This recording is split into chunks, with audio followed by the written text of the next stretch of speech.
Él muda los tiempos y las edades, quita reyes y pone reyes, da la sabiduría a los sabios y la ciencia a los entendidos.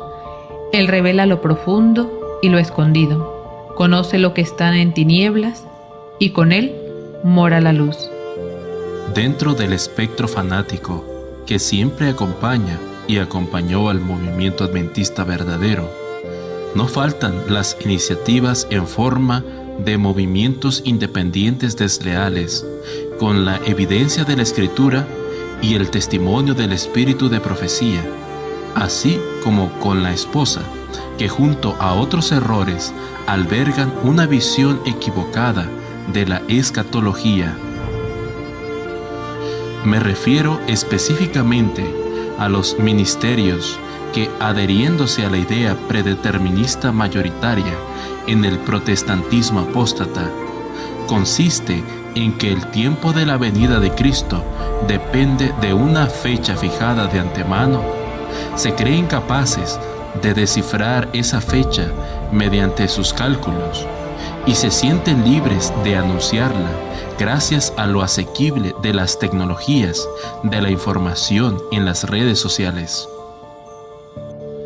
En correspondencia con su ideología, suelen ser una fuente volcánica de noticias que en el mejor caso son mezcla de hechos objetivos con interpretaciones cuestionables y que sirven a su propósito de hacerse imprescindibles ante todos aquellos a quienes logran interesar con su enfoque sensacionalista, por proporcionarles esa privilegiada, entre comillas, información que de otra forma no tendrían.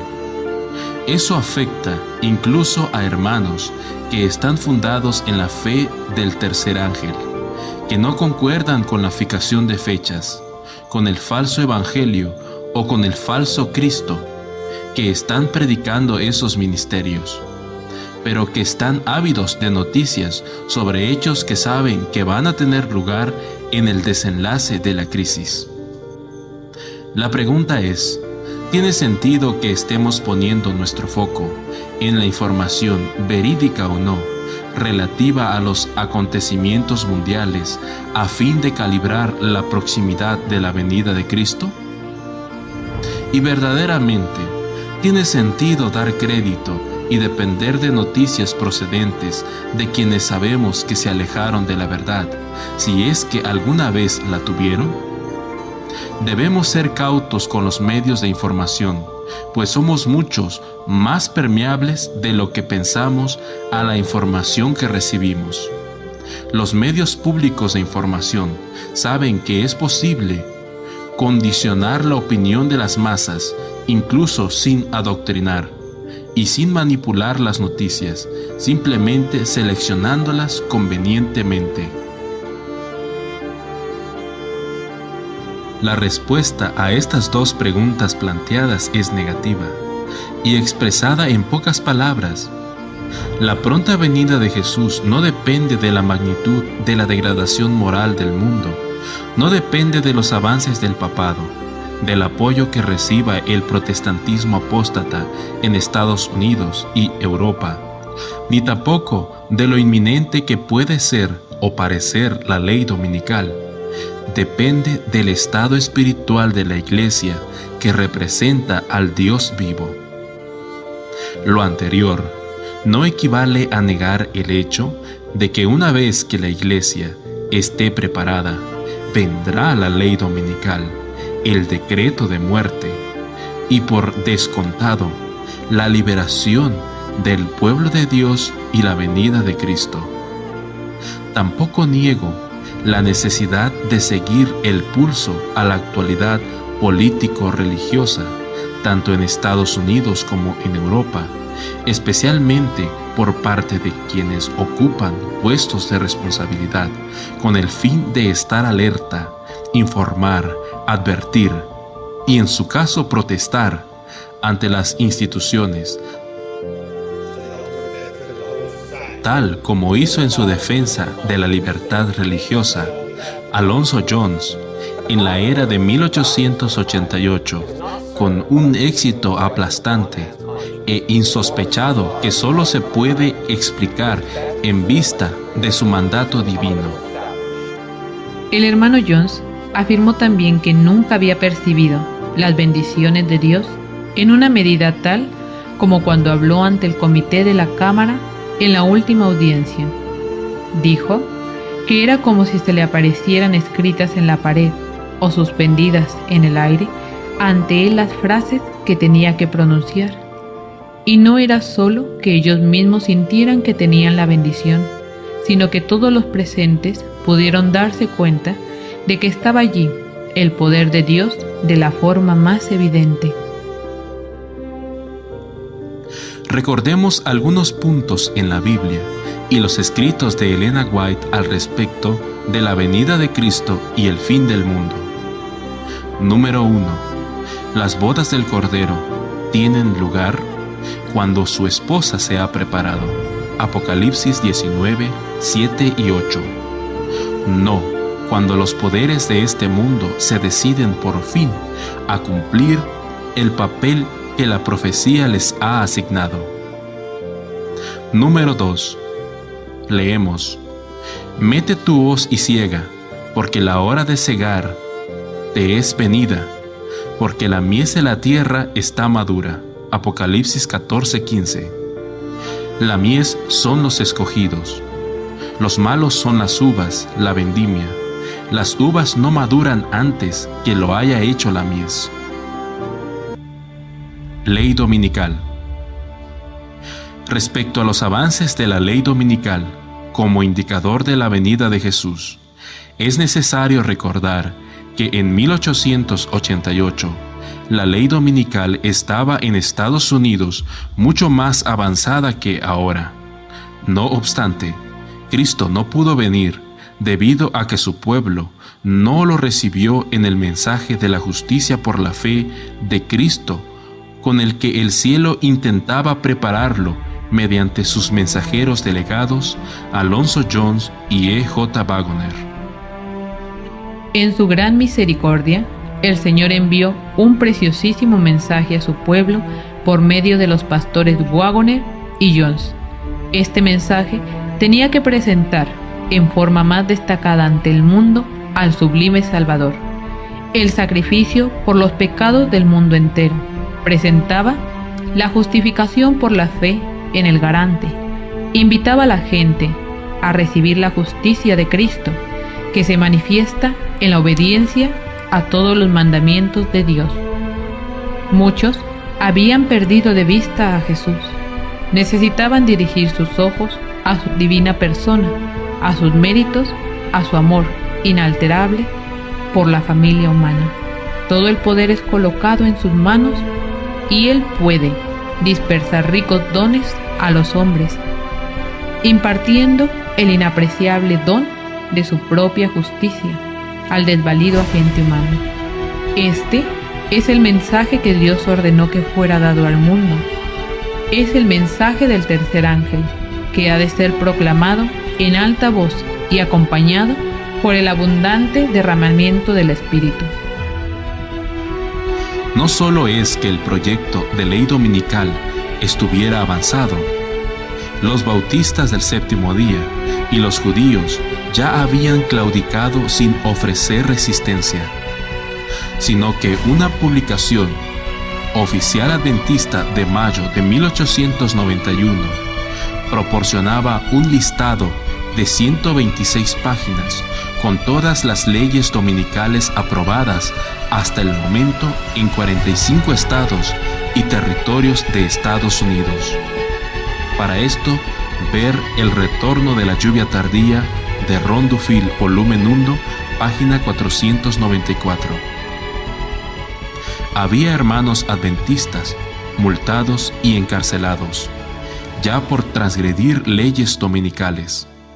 Ahora estaba a punto de aprobarse la ley equivalente nacional. Pero semanas antes del debate en el Congreso de Estados Unidos sobre la ley dominical, la propuesta del senador Blair, el pueblo de Dios había rechazado en gran medida ese mensaje que llevaba con él el derramamiento del Espíritu Santo en la lluvia tardía y el consiguiente fuerte pregón. Tal como hicieron los judíos con Cristo, nuestros antepasados, en lugar de ver ese mensaje, algo preciosísimo, vieron algo peligroso y lo resistieron. La falta de voluntad para renunciar a opiniones preconcebidas y aceptar esta verdad fue la principal base de la oposición manifestada en Minneapolis contra el mensaje del Señor expuesto por los hermanos E.J. Waggoner y A.T. Jones. Suscitando esta oposición, Satanás tuvo éxito en impedir que fluyera hacia nuestros hermanos en gran medida el poder especial del Espíritu Santo que Dios anhelaba impartirles. El enemigo les impidió que obtuvieran esa eficiencia que pudiera haber sido suya para llevar la verdad al mundo, tal como los apóstoles la proclamaron después del día de Pentecostés. Fue resistida la luz que ha de alumbrar a toda la tierra con su gloria, y en gran medida ha sido mantenida lejos del mundo por el proceder de nuestros propios hermanos. El pueblo remanente, nuestros hermanos, de hace algo más de un siglo, no pudo recibir entonces el Espíritu Santo, y no pudo, ni ha podido hasta ahora, predicar el Evangelio al mundo con poder, faltándole el arrepentimiento que Dios esperaba y al que el testigo fiel sigue llamándonos. No es solo que no tengamos el poder, tampoco tenemos ideas claras sobre el Evangelio, y así no es posible predicarlo a toda nación, tribu, pueblo y lengua. Tristemente, el tipo de evangelio que se suele promocionar mayoritariamente entre nosotros como representando la ortodoxia está mucho más lejos de los hombres, Jones y Waggoner, y del mensaje enviado por Dios mediante ellos, que del tipo de evangelio que presentan las iglesias populares que la profecía describe como caídas. Y esa confusión tiene un origen claro.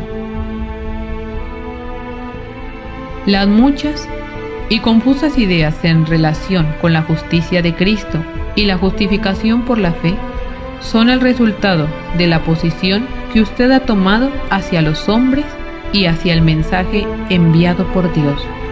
Es por ello que creo que buscar las señales de la proximidad de la venida de Jesús en cualquier otra parte que no sea el estado de la iglesia remanente es buscar en el sitio equivocado.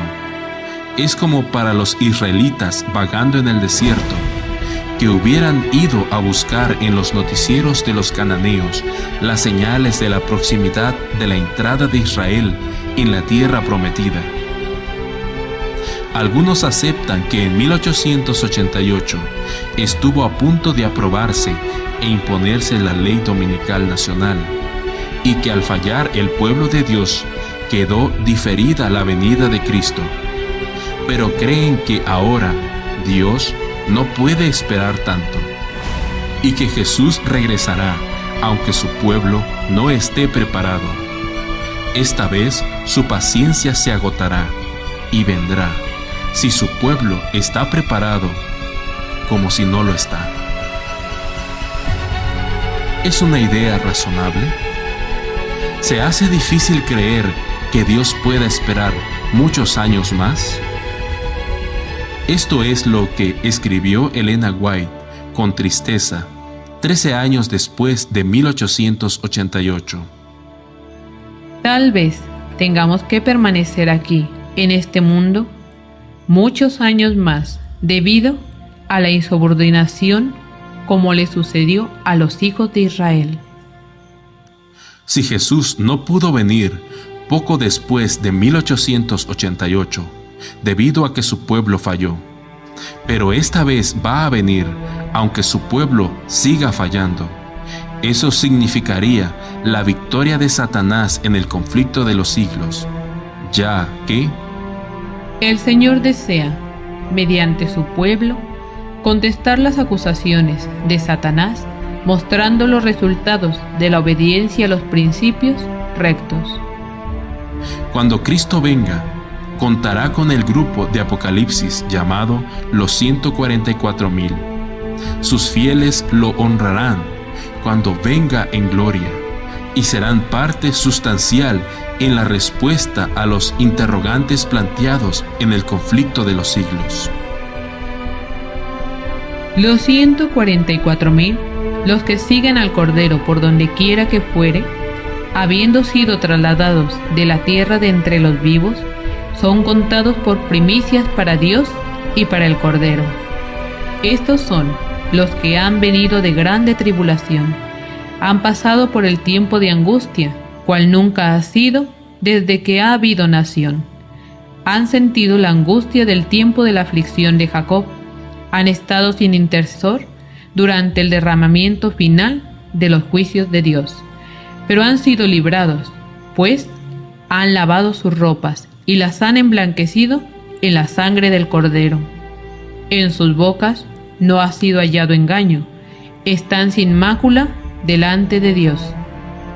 Si Dios no puede decir con verdad, aquí están los que guardan los mandamientos de Dios y la fe de Jesús, entonces Satanás ha vencido en el conflicto. Pero sabemos que Dios podrá decir eso con verdad, y que será Él quien venza.